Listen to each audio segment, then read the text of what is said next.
കേരളത്തിലെ ആദ്യ voter awareness forum അട്ടപ്പാടിയിൽ ഉദ്ഘാടനം ചെയ്തു. തെരഞ്ഞെടുപ്പ് കമ്മീഷന്റെ നേതൃത്വത്തിലാണ് സംവിധാനം. തെരഞ്ഞെടുപ്പിനെ പറ്റിയും ഉള്ള ചർച്ചകളും അറിവുകളും പകർന്നു കൊടുക്കലാണ് ലക്ഷ്യം. ഓരോ ഓഫീസിലെയും താൽക്കാലിക ജീവനക്കാർ ഉൾപ്പെടെ മുഴുവൻ പേരും അംഗങ്ങളാണ്. യോഗത്തിൽ Attappadi tribal taluk deputy tahsildar M Salim അധ്യക്ഷത വഹിച്ചു. ITDP project officer VK Suresh Kumar ഉദ്ഘാടനം ചെയ്തു. ഇനി ഇന്നത്തെ അറിയിപ്പുകൾ നോക്കാം. മുഖ്യമന്ത്രി പിണറായി വിജയന്റെ മുഖാമുഖം പരിപാടി ഇന്ന് കൊല്ലത്ത് നടക്കും. ആശ്രാമം യൂനൂസ് കൺവെൻഷൻ സെന്ററിൽ രാവിലെ 9:30 പരിപാടി ആരംഭിക്കും. തൊഴിൽ രംഗത്തെ പരാതികളും നിർദ്ദേശങ്ങളും സമർപ്പിക്കാം. മന്ത്രി V ശിവൻകുട്ടി ചടങ്ങിൽ അധ്യക്ഷനാകും. കാസർഗോഡ് നീലേശ്വരം നഗരസഭയുടെ പുതിയ ബസ് സ്റ്റാൻഡ് നിർമ്മാണത്തിന്റെ ഭാഗമായി മാർച്ച് 1 മുതൽ നഗരത്തിൽ ഗതാഗത ക്രമീകരണം ഏർപ്പെടുത്തും. മെയിൻ ബസാർ മുതൽ ബസ് സ്റ്റാൻഡ് വരെ സ്വകാര്യ പാർക്കിംഗ് പൂർണ്ണമായി നിരോധിക്കും.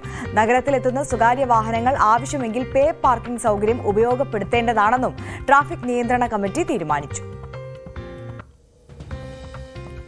കാസർഗോഡ് റീജിയണൽ ട്രാൻസ്പോർട്ട് ഓഫീസിൽ ഇന്നും മറ്റന്നാളും നടത്താനിരുന്ന ഡ്രൈവിംഗ് ലൈസൻസ് ടെസ്റ്റുകൾ മാറ്റിവെച്ചു. പുതുക്കിയ തീയതി പിന്നീട് അറിയിക്കുമെന്ന് RTO അറിയിച്ചു. തൃശൂരിൽ അക്രഡിറ്റഡ് എഞ്ചിനീയർ ഓവർസിയർ നിയമനത്തിന് പട്ടികവർഗ വിഭാഗക്കാരിൽ നിന്നും അപേക്ഷ ക്ഷണിച്ചു. ഒരു ഒഴിവാണുള്ളത്. സിവിൽ എഞ്ചിനീയറിംഗ് ബിരുദം, ഡിപ്ലോമ, ITI സർട്ടിഫിക്കറ്റ് ഉള്ളവർക്ക് അപേക്ഷിക്കാം. യോഗ്യതയുള്ളവർ മാർച്ച് 5-നകം ചാലക്കുടി ട്രൈബൽ ഡെവലപ്മെന്റ് ഓഫീസിൽ അപേക്ഷ സമർപ്പിക്കണം. എറണാകുളം ഗവൺമെന്റ് മെഡിക്കൽ കോളേജിലെ മൈക്രോബയോളജി വകുപ്പിന് കീഴിലുള്ള VRDL-ൽ ഡാറ്റ എൻട്രി ഓപ്പറേറ്ററുടെ ഒഴിവ്. 1 വർഷത്തേക്കാണ് നിയമനം. താൽപര്യമുള്ള ഉദ്യോഗാർത്ഥികൾ മാർച്ച് 7 രാവിലെ 11 അഭിമുഖത്തിന് ഹാജരാകണം. തിരുവനന്തപുരം റീജിയണൽ ക്യാൻസർ സെന്ററിൽ കരാർ അടിസ്ഥാനത്തിൽ ലാബ് ടെക്നീഷ്യനെ നിയമിക്കുന്നു. ബ്ലഡ് ബാങ്കിലാണ് ഒഴിവ്. യോഗ്യതയുള്ളവർ മാർച്ച് 12 വാക്കിംഗ് ഇന്റർവ്യൂവിന് ഹാജരാകണം.